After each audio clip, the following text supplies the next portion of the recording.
আর মমতা বন্দ্যোপাধ্যায়কে রাখা যাবে না, মমতা বন্দ্যোপাধ্যায়কে রাখা হবে না, পশ্চিমবঙ্গের রাজনৈতিক মানচিত্র থেকে মুছে ফেলা হবে, স্পষ্টভাবে বুঝিয়ে দিয়েছেন ভারতের প্রধানমন্ত্রী এবং বিজেপির সর্বোচ্চ নেতা নরেন্দ্র দামোদর দাস মোদী। মালদার বাইপাসে তিনি জনসভা করলেন, দুটি সভা করলেন, একটি ছিল তার সরকারি কর্মসূচি আর একটি ছিল তার রাজনৈতিক সভা। আগামীকাল অর্থাৎ রবিবার সিঙ্গুরে জনসভা রয়েছে, সেখান থেকে প্রধানমন্ত্রী নরেন্দ্র মোদীর আরও গরম গরম বক্তব্য আপনারা শুনতে পাবেন। প্রত্যেক জায়গায় প্রধানমন্ত্রী প্রথমে সভা করছেন, যেটা সরকারি কর্মসূচির সভা সেটা করছেন, তারপরে রাজনৈতিক সভা করছেন। এবং মমতা বন্দ্যোপাধ্যায়ের মতো তো তিনি নয় যে সরকারি টাকায় তিনি রাজনীতি করবেন, জনগণের ট্যাক্সের টাকা, যেই টাকা দিয়ে উন্নয়ন করার কথা সেখানে তিনি রাজনৈতিক বক্তব্য রাখবেন। আসলে তো তৃণমূলের এবং রাজ্য সরকারের হচ্ছে এবার ভাঁড়ে মা ভবানী, তাদের টাকা নেই। তৃণমূল কংগ্রেসের যে তোলাবাজির টাকাটা একদম ভ্রাতুষ্পুত্র এ রাজ্যের তুলতেন, সেই টাকার বৃহতাংশ বন্ধ করে দিয়েছে ভারতীয় জনতা পার্টি। ইডি সিবিআইয়ের মাধ্যমে তাদের যারা ফান্ড করত তাদের বেশিরভাগ লোক এখন কেউ কেউ জেলে, কেউ কেউ বেলে রয়েছেন, বেশিরভাগের নামে মামলা। সবাই বুঝে গেছেন যে এদের সঙ্গে থাকলে ব্যবসা বাণিজ্য চোপাট হয়ে যাবে, তাই তারা তাদের সঙ্গে থাকছেন না।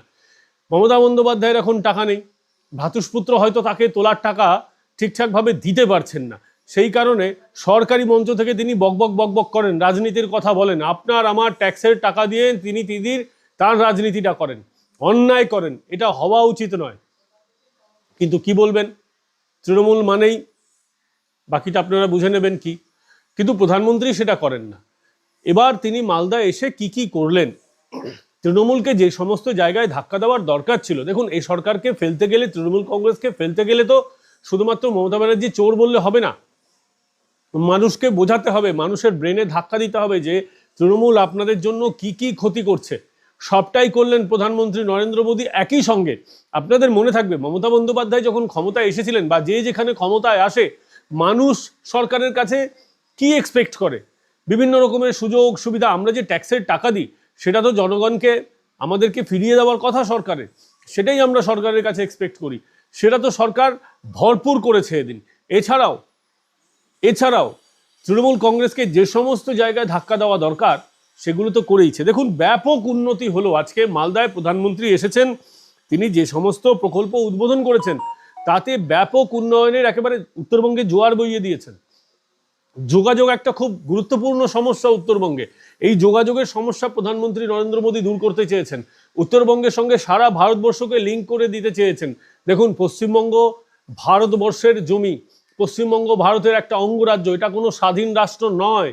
কেউ যদি কোনো রাজনৈতিক দলের নেতা নেত্রীরা মনে করেন এটাকে আমরা বিচ্ছিন্ন দ্বীপপুঞ্জ করে রাখবো, প্রধানমন্ত্রী সেই জায়গাতে আঘাত করেছেন, বুঝিয়ে দিয়েছেন সারা ভারতবর্ষের সঙ্গে লিঙ্ক থাকবে পশ্চিমবঙ্গ।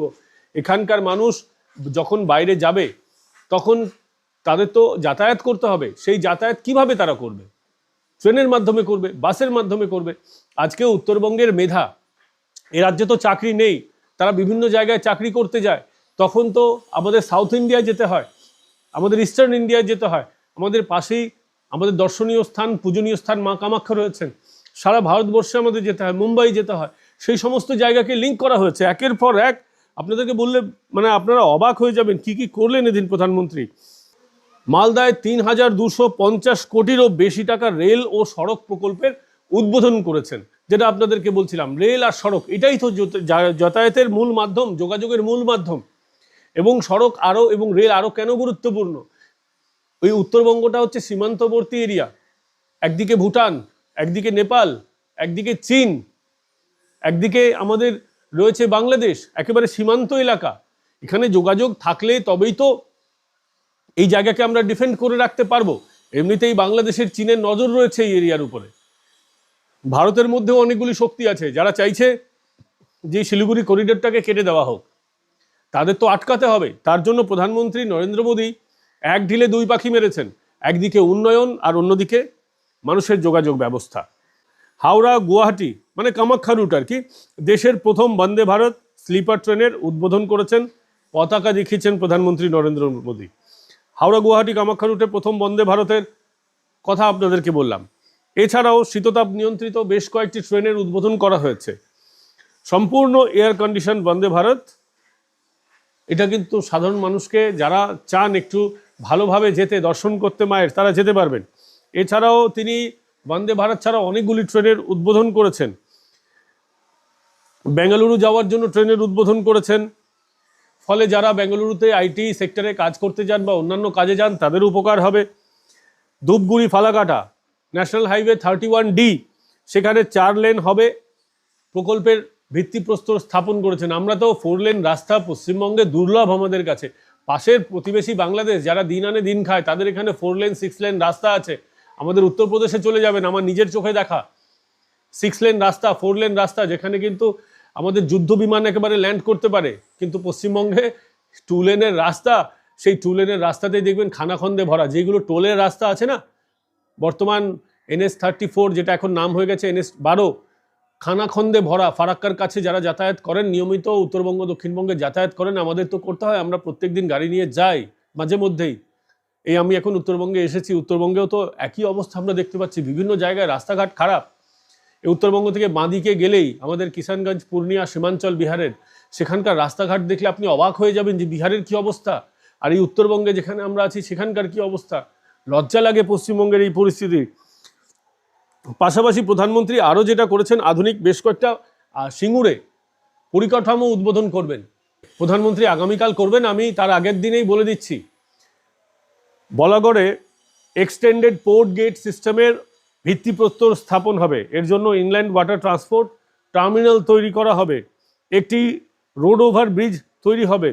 এই বলাগড়ের প্রকল্পের বৈশিষ্ট্য জানেন, এখানে প্রায় 900 একর এলাকা জুড়ে এই যে আধুনিক কার্গো হ্যান্ডেলিং টার্মিনাল হিসেবে এটাকে গড়ে তোলা হবে, যার ধারণ ক্ষমতা হবে 2.7 million ton. Yes, 2.7 million ton. দুটি পৃথক কার্গো হ্যান্ডেলিং জেটি তৈরি হবে, একটি কন্টেনারাইজড কার্গোর জন্য, আরেকটা হচ্ছে ড্রাই বাল্ক কার্গোর জন্য। সড়ক নিরাপত্তা বৃদ্ধি পাবে, কলকাতায় যানজট ও দূষণ কমবে। যদি ইনল্যান্ড ওয়াটারের মধ্যে নদীপথে আমাদের যাতায়াত বাড়ে, যেটা আমাদের অতীতে ছিল, সেটাই আবারও চেষ্টা করা হচ্ছে যাতে এই নদীপথটাকেও যাতায়াতের মাধ্যম হিসেবে গড়ে তোলা যায়, এটা আমাদের উপকার হবে। তো প্রধানমন্ত্রী চেষ্টা করছেন উত্তরবঙ্গ, দক্ষিণবঙ্গ সমস্ত জায়গায় উন্নয়নের প্রকল্পের জন্য। এর আগেও প্রধানমন্ত্রী যতবার এ রাজ্যে এসেছেন উন্নয়নের ডালা নিয়ে এসেছেন। আর মমতা বন্দ্যোপাধ্যায় সরকারি প্রকল্প, দান খয়রাতির প্রকল্প, সেখান থেকে রাজনীতির কথা বলেন। এটাই হচ্ছে প্রধানমন্ত্রী আর মমতা বন্দ্যোপাধ্যায়ের মধ্যে পার্থক্য। আজকে প্রধানমন্ত্রী বেশ কয়েকটা গুরুত্বপূর্ণ কথা বলেছেন। একটি স্লোগান যিনি লিখেছেন তিনি আবার আমার খুব পরিচিত। প্রধানমন্ত্রী বলেছেন, পাল্টানো দরকার, চাই বিজেপি সরকার। এটা একটা নতুন স্লোগান, বাঁচতে চাই বিজেপি তাই, সেরকমই একটি স্লোগান। টিএমসি সরকারি টাকায় যে দুর্নীতি করে সে কথা প্রধানমন্ত্রী একেবারে তার ছত্রে ছত্রে বারংবার এ কথা বলেছেন। মালদায় এসেছেন, মালদায় গঙ্গা ভাঙন হয়, মালদা মুর্শিদাবাদে ব্যাপক গঙ্গা ভাঙন হচ্ছে। প্রত্যেকটা বছরে আমরা এই বৃষ্টির মরশুমে দেখতে পাই যে নদীর গর্ভে একের পর এক দোতলা তিনতলা বাড়ি তলিয়ে যাচ্ছে। মানুষের ভয়ানক ক্ষতি হয় প্রত্যেক বছর। কিন্তু এ সরকার কি করে? এ সরকার একটি অ্যাকাউন্টে 42 বার টাকা ঢোকায়, সেটাও হচ্ছে বেআইনি অ্যাকাউন্ট, ভুয়ো অ্যাকাউন্ট। ভাবতে পারেন, এর নামই হচ্ছে তৃণমূল কংগ্রেস। প্রধানমন্ত্রী আজকে ক্যাগ রিপোর্টের কথা তুলে ধরে বলেছেন, যে কথা আমরা আপনাদেরকে জানিয়েছিলাম ক্যাগ রিপোর্টের কথা এই গত মাসে। সেই ক্যাগ রিপোর্টের কথা প্রধানমন্ত্রী উল্লেখ করে আজকে বুঝিয়ে দিয়েছেন যে কি পরিমাণ দুর্নীতি হচ্ছে এই রাজ্যে। তৃণমূলের নেতারা টাকা খেয়ে নিচ্ছে, এরা কেউ বাঁচবে না, আলাদা করে তদন্ত হচ্ছে। এক একটা অ্যাকাউন্টে 42 বার টাকা ঢুকেছে। সাধারণ মানুষ যারা ক্ষতিগ্রস্ত হয়েছে, যাদের দোতলা তিনতলা বাড়ি তলিয়ে গেছে গঙ্গার মাধ্যমে, তারা কিন্তু টাকা পায়নি। টাকা পেয়েছে কারা? তৃণমূলের দালালরা। প্রধানমন্ত্রী আয়ুষ্মান ভারতের কথা বলেছেন, যে এই হৃদয়হীন সরকার, একেবারে উচ্চারণ করে বলেছেন হৃদয়হীন সরকার। নির্মমতা শব্দ ব্যবহার করেছেন প্রধানমন্ত্রী নরেন্দ্র মোদী। মমতা বন্দ্যোপাধ্যায়েরকে নাম নেননি, কিন্তু সরাসরি আক্রমণ করে দিয়েছেন যে হৃদয়হীন মুখ্যমন্ত্রী। বলেছেন হৃদয়হীন মুখ্যমন্ত্রী আয়ুষ্মান ভারতকে এ রাজ্যে চলতে দেয়নি। আরো বেশ কয়েকটা প্রকল্পের কথা তিনি বলেছেন। ভাবুন তো, আজকে 5 লাখ টাকার যদি এই আয়ুষ্মান ভারত, এখন তো আরো টাকা বেড়েছে শুনতে পাচ্ছি, এই যদি কার্ড আমাদের কাছে থাকতো সারা ভারতবর্ষে ট্রিটমেন্ট করাতে পারতাম। আজকে পশ্চিমবঙ্গের যে সমস্ত পরিযায়ীদের বিষয়ে পরে আসছি, পরিযায়ীরা বাইরে যখন যাচ্ছেন তারা এই স্বাস্থ্যসাথীর কার্ডে কোনো উপকার নিতে পারবেন? পশ্চিমবঙ্গের বাসিন্দা হওয়ার সৌজন্যে তারা আয়ুষ্মান ভারতের কার্ডও পাবেন না ও রাজ্যে। কি হবে তাদের? এই ছাত্রছাত্রীরা বাইরে গিয়ে পড়াশোনা করে, পশ্চিমবঙ্গের বিরাট অংশের ছাত্রছাত্রী বাইরে গিয়ে পড়াশোনা করে, তারা অনেকে কাজ করে, সেখানে চাকরি বাকরি করে, তাদের কি হবে? তাদের কথা ভেবেছেন মমতা? শুধুমাত্র নিজের রাজনীতি করেছেন, রাজনীতি রাজনীতি আর রাজনীতি, এর বাইরে মমতা বন্দ্যোপাধ্যায় কিচ্ছুটি বোঝেন না। আজকে মুকুল রায় অসুস্থ, তার দলকে এতটা সার্ভ করেছিলেন, এখনো মুকুল রায় খাতায় কলমে তৃণমূল কংগ্রেসে, তার ভাইপো যোগদান করিয়েছিলেন মুকুল রায়কে, অসুস্থ হয়ে বসে আছেন মৃত্যুসজ্জায়, দেখতে গিয়েছেন একদিনও? যাননি, কারণ মুকুল রায়ের প্রয়োজন ফুরিয়েছে। মমতা বন্দ্যোপাধ্যায় ততদিনই আপনাদেরকে ভালোবাসবেন যতদিন প্রয়োজন থাকবে। ভারতী ঘোষের কথা মনে আছে? ভারতী ঘোষকে দিয়ে কত কিছু করিয়েছিলেন মমতা বন্দ্যোপাধ্যায়। আজকে সেই ভারতী ঘোষকে প্রয়োজন মিটে গেছে, ছুঁড়ে ফেলে দিয়েছেন। দেবাশিস ধর, শীতলকুচি কাণ্ড আপনাদের মনে থাকবে। দেবাশিস ধর শুধুমাত্র নিজের উর্দির দায়িত্ব পালন করছিলেন, সেই দেবাশিস ধরকে মমতা বন্দ্যোপাধ্যায় কি করেছেন? সেই দেবাশিস ধরকে ছুঁড়ে ফেলিয়ে দিয়েছেন, তার বিরুদ্ধেই তদন্ত করিয়ে দিয়েছিলেন। কেন? তিনি তার ডিউটি ঠিকভাবে পালন করছিলেন। যে পুলিশ ঠিকভাবে ডিউটি পালন করবে মমতা বন্দ্যোপাধ্যায় তাকে গ্রেফতার করিয়ে দেবেন। আর যত দালালরা আছে তার চটিটা চাটে, তাদেরকে তিনি একবারে প্রমোশন দেবেন। একটা সাধারণ পুলিশকে তিনি প্রমোট করে করে করে করে উচ্চ পদে নিয়ে যাবেন। বহু উদাহরণ আছে, আমি কারো নাম বলে তাদেরকে বিখ্যাত করতে চাই না। মমতা বন্দ্যোপাধ্যায়ের এই কাজকর্মের প্রতি একটা সময় আমরাও মনে করতাম তিনি পরিবর্তনের কাণ্ডারি, কিন্তু তিনি কি পরিবর্তন করেছেন? কিচ্ছুটি করেননি। শুধুমাত্র জার্সি পরিবর্তন হয়েছে শাসকের। যে কাঙ্ক্ষিত পরিবর্তন আমরা চেয়েছিলাম সেটা হয়নি।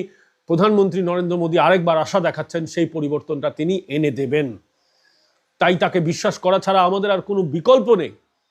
তিনি বলেছেন ভোটটা নষ্ট করবেন না, স্পষ্টভাবে বুঝিয়ে দিয়েছেন অন্য কাউকে ভোটটা দিয়ে বা নষ্ট করবেন না। ঐতিহাসিক সন্ধিক্ষণে দাঁড়িয়ে আছি, বাংলাকে বাঁচাতে হবে, হাজার হাজার কোটি টাকার প্রকল্প বাংলায় আনতে হবে, তবেই বাংলা বাঁচবে। না হলে বাংলা একটা সময় যেটা বিহার ছিল, আজ তো বিহার উন্নত হয়ে গেছে, আজকে বাংলাই হচ্ছে সব থেকে খারাপ উদাহরণ, যে বাংলা অনুন্নয়নের উদাহরণ হিসেবে দেখানো হয়। আজকে একটা সময় আমরা উড়িষ্যার উদাহরণ বলতাম, কিন্তু আজকে সেই বাংলার উদাহরণ দিতে হচ্ছে। খারাপ লাগে। আজকে মালদা মুর্শিদাবাদের মাটি থেকে তিনি পলায়নের কথা বললেন। আম চাষিদের, যারা আম চাষ করছেন তাদের জন্য যে কোনো প্রকল্প নেই আলাদা করে, রাজ্য সরকারের কোনো ভাবনা নেই, সে কথা বললেন। পাশাপাশি প্রধানমন্ত্রী আরেকটা কথা বলেছেন, সোলার স্কিমের কথা। যারা গরিব মানুষ আছেন, মাথায় যাদের ছাদ আছে কিন্তু বাড়িতে ঠিকঠাক মতো কারেন্টের বিল দিতে পারছে না, এ রাজ্যে কারেন্টের কথা বলতে পারলেই সিএসসি দুর্নীতির কথা মনে পড়ে। সিএসসি এখন কি করে জানেন? আপনি মিটার ডান দিক থেকে সরিয়ে বাঁ দিকে করবেন, 50,000 টাকা 40,000 টাকা পর্যন্ত চার্জ করছে, যেটা সরাতে 100-200 টাকা খরচ হওয়ার কথা। সিএসসি একদম আপনাকে বিল দেবে, একেবারে বিল দিয়ে তোলাবাজি চলছে সিএসসি, 40-50 হাজার টাকা করে। আমাদেরই বাড়িতে আমরা মিটার সরাচ্ছি, একটু 5 ফিট 6 ফিট দূরত্বে সরাচ্ছি, ভিতরে আছে জাস্ট বাইরে করব 5 ফিট, 40,000 টাকা সিএসসি ডিমান্ড করেছে। ভাবতে পারেন, একেবারে সরকারি কি বলবো, সরকারি ভাবে দুর্নীতি চলছে, সরকারি সমর্থনে দুর্নীতি চলছে। মমতা বন্দ্যোপাধ্যায় জানেন না সিএসসি কি করছে?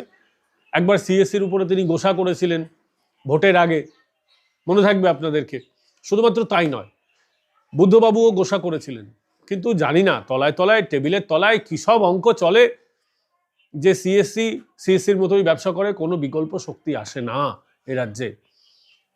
যে মানুষগুলো আজকে সিএসসির এই টাকাগুলো দিতে পারছেন না, উল্টোপাল্টা বিল তো সিএসসির রোজকার কেস। আমারই পরিবারে বেশ কয়েকটা উদাহরণ আপনাদেরকে দেখিয়ে দিতে পারি যে কিরকম ভাবে দুর্নীতি হচ্ছে।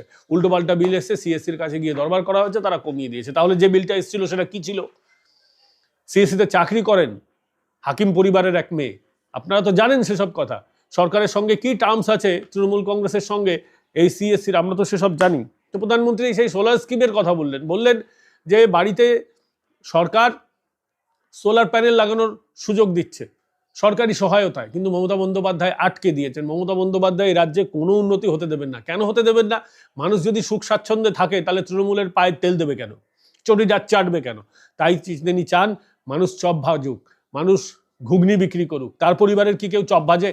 তার পরিবারের কি কেউ ঘুগনি বিক্রি করবে না। তার পরিবারের লোক আলিশান বাংলোতে থাকবে। গোটা ওই রাস্তা, মমতা বন্দ্যোপাধ্যায়ের বাড়ির আশপাশের 10টা প্লট গণশক্তি খবর করেছিল, মমতা বন্দ্যোপাধ্যায় সেই মামলাটা চালাননি, সব ব্যানার্জি পরিবারের দখলে চলে গেছে। ভ্রাতুষ্পুত্রর এত বড় বাড়ি, 2011 পর যার রাজনীতিতে আগমন, তিনি হঠাৎ করে কোন জাদুবিদ্যায় এত সফল ব্যবসা করলেন যে ব্যবসার রোল মডেল হয়ে গেলেন, যে 150 কোটি টাকার বাড়ি হয়ে গেল তার? ভাবতে পারেন এ রাজ্যে তৃণমূল কংগ্রেস করলে সফল ব্যবসায়ী হওয়া যায়?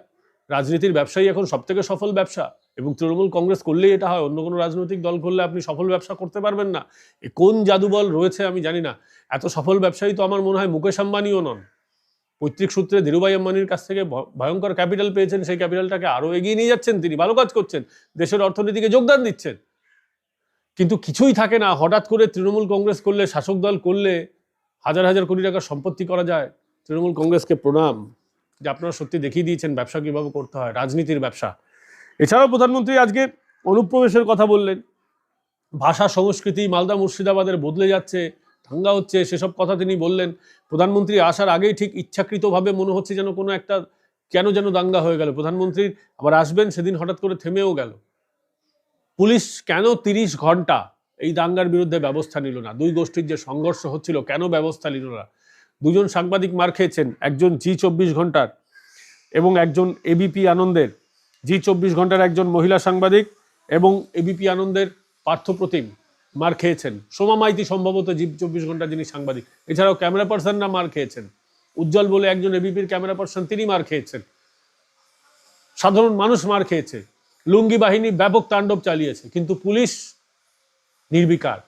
মমতা বন্দ্যোপাধ্যায় আবার বললেন, আমরা শুনতে পেলাম যে শুক্রবার, জুম্মাবার, তার আগে তিনি বলেছেন তাদের ক্ষোভের কারণ আছে। তিনি আবার বলছেন আমি সমর্থন করছি না। সমর্থন করছেন, আবার বলছেন যে আমার হাতে নেই। আমার হাতে নেই মানে আপনি মুখ্যমন্ত্রী, আপনি পুলিশ মন্ত্রী, আপনার হাতে নেই, বিদায় নিন, চেয়ারটা ছেড়ে দিন। আপনার হাতে নেই মানে তাহলে এখন সকালবেলা পুলিশ কিভাবে অ্যাকশন নিল? শুক্রবার বলে কি আপনি ওদেরকে খেলতে দিলেন? আবার বলে দিলেন শনিবার তারকেশ্বরেও লোকে যায়, আমি কি বারণ করতে পারবো? তারকেশ্বরে যারা যায় ভোলে বাবা পার করেগা বলতে বলতে, কেউ কি কোনোদিন গোষ্ঠী সংঘর্ষ করেছে? কেউ কি অন্য ধর্মের লোককে দেখে আক্রমণ করেছে? কেউ কি অন্য গোষ্ঠী, অন্য জাতি, ভাষাভাষী বিষয়গুলো দেখে কি আক্রমণ করেছে? আপনি লুঙ্গি বাহিনীর সাথে কার তুলনা করছেন মুখ্যমন্ত্রী? হুমায়ুন কবির ওখানে গিয়েছিলেন, কার নির্দেশ পালন করতে গিয়েছিলেন আমি জানি না, তবে হুমায়ুন কবির ওখানে গিয়েছিলেন, গিয়ে সবাইকে বোঝানোর চেষ্টা করেছেন। হ্যাঁ, তার রাজনৈতিক একটা দায়িত্ব আছে, তিনি বোঝানোর চেষ্টা করেছেন। যিনি নিজে বলেছিলেন 70-30-এর গল্প, আমরা এখানে 70%, 30%কে আমরা ভাগীরথীতে ভাসিয়ে দেবো, তিনিও আমরা দেখলাম সেখানে হাত জোর করে দাঙ্গাকারীদের বলছিলেন যে আপনারা এই ধরনের সংঘর্ষ, গোষ্ঠী সংঘর্ষ করবেন না। খুব ভালো কথা। এবার কতটা মন থেকে বলেছেন, কতটা রাজনীতির ব্যবসা করতে গেছেন আমরা সেটা জানি না, কিন্তু তাও তো তাকে দেখা গেছে বলতে, তার ভূমিকাটা ক্যামেরার সামনে তো অন্তত ভালো। কিন্তু মমতা বন্দ্যোপাধ্যায়ের ভূমিকাটা কি? আবার মমতা বন্দ্যোপাধ্যায় হুমায়ুন কবিরকে দিয়ে তো গোটা ব্যাপারটা অপারেট করাননি তো, আমরা জানি না। কিন্তু মমতা বন্দ্যোপাধ্যায় অন ক্যামেরা ভূমিকা আমরা ভালো দেখিনি। আমার হাতে কিছু নেই কি করে বলতে পারেন একটা মুখ্যমন্ত্রী? তার মানে আপনার হাত থেকে গোটা বিষয়টা বেরিয়ে গেছে। কিন্তু এটা তো রাহা মিথ্যে। সেটা যদি হয় তাহলে সকালবেলা আপনি টাইট দিলেন কি করে? আপনি খেলতে দিয়েছেন মুখ্যমন্ত্রী, আপনি শুক্রবার দিনটা ওদের খেলতে দিয়েছেন।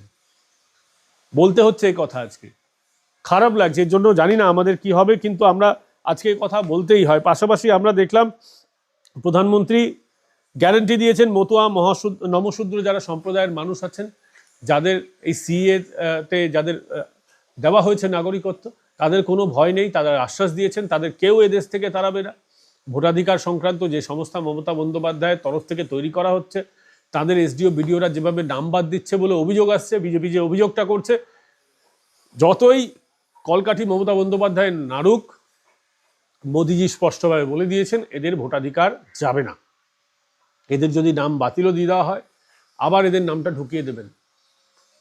প্রত্যেকবারই এটা হয়, একবার নাম বাদ গেলে পরের বার আমার নাম ঢুকে যায়, এ তো অবাক হওয়ার কিছু থাকবে না। এবং আজকে নাম না করে প্রধানমন্ত্রী বাংলার মা বোনেদের যাদের সম্মান লুণ্ঠিত হচ্ছে, যাদের দোষ খুঁজে পান মুখ্যমন্ত্রী মমতা বন্দ্যোপাধ্যায়, যাদেরকে কোর্টে দৌড়াতে হয়, সেই কথাও স্মরণ করিয়ে দিয়েছেন। লজ্জা, এই কথা বাংলার লজ্জা বন্ধুরা, এই কথা বাংলার লজ্জা। আর এই লজ্জা যদি নিবারণ করতে হয় তাহলে এই সরকারকে যেতে হবে, যেতে হবে, যেতে হবে। আপাতত এখানেই শেষ করছি বন্ধুরা। আগামীকাল আবার প্রধানমন্ত্রী নরেন্দ্র মোদী কলকাতায় পাশেই ঠিক সিঙ্গুর সেখানে আসছেন, যেখানে ন্যানো কারখানা হওয়ার কথা ছিল, যেখানে কারখানাটা হয়নি, যেখানে মমতা বন্দ্যোপাধ্যায় সর্ষের বীজ ছড়িয়েছিলেন কিন্তু সর্ষের চাষও হয়নি, না হয়েছে কারখানা, না হয়েছে চাষ। সেই জায়গায় প্রধানমন্ত্রী আবারও আসবেন, আমাদের আশ্বাস দেবেন কলকারখানা করার, ঠিক সেই জায়গায় প্রধানমন্ত্রী আবার অনেক প্রকল্প ঘোষণা করবেন। আমরা সেদিন কালকের সবার দিকে তাকিয়ে আছি। এই ভিডিও আপনাদের কেমন লাগলো কমেন্ট করে জানাবেন। ভিডিওটা ভালো লাগলে লাইক শেয়ার এন্ড সাবস্ক্রাইব করতে ভুলবেন না। আগামীকাল আবার দেখা হচ্ছে। প্রধানমন্ত্রীর আবার সিঙ্গুরের পর্বটা আগামীকাল ব্যাখ্যা করব। ভিডিওটা যদি ভালো লাগে অবশ্যই সাবস্ক্রাইব করে দিন, বেল আইকন প্রেস করে দিন এবং জয়েন বাটন ক্লিক করে আমাদের মেম্বার হন। আর যদি আমাদের পাশে দাঁড়াতে চান, আমাদের এই কাজকর্মে তো অনেক খরচ হয়, একটা ব্যয়বহুল পেশা সাংবাদিকতা। আমাদের আন্ডারে অনেকে কাজ করেন যাদের কাজ আপনারা নিয়মিত দেখেন। তো সেই সাপোর্ট যদি করতে চান সুপার থ্যাঙ্কস পাঠাতে পারেন। সাবস্ক্রাইব বাটনের পাশে সুপার থ্যাঙ্কস আছে। ভালো থাকবেন, সুস্থ থাকবেন। জয় হিন্দ, বন্দে মাতরম। ভালো থাকবেন, টাটা সবাইকে। আগামীকাল আবার দেখা হচ্ছে আপনাদের সঙ্গে।